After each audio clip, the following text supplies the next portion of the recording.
ನಮಸ್ಕಾರ. ನನ್ನ ಚಾನಲ್ಗೆ ತುಂಬ ದಿನ ಆಯಿತು, ಸಾರಿ ವಿಡಿಯೋ ಮಾಡೋಕ್ಕಾಗಲಿಲ್ಲ. ಇವತ್ತು ಚಪಾತಿ, ಬಿಸಿ ಚಪಾತಿ, ಎಲೆಕೋಸು ಪಲ್ಯ ಮತ್ತು ಒಂಚೂರು ಮೊಸರು ಬಜ್ಜಿ ಉಳಿದಿತ್ತು, ಅದನ್ನು ಹಾಕ್ಕೊಂಡು ಬಂದಿದ್ದೀನಿ, ತಿಂತೀನಿ. ಸಾರಿ, ತುಂಬ ಬ್ರೇಕ್ ಆದಮೇಲೆ ನಾನು ವಿಡಿಯೋ ಮಾಡ್ತಾಯಿದ್ದೀನಿ. ನೋಡಿ, ಪದ್ರ ಚಪಾತಿ, ಪಲ್ಯ, ಎಲೆಕೋಸು ಪಲ್ಯ.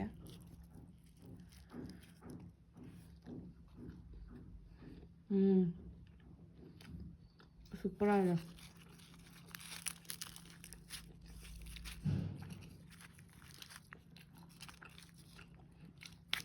ನೋಡಿ, ಪದ್ರ ಪದ್ರ.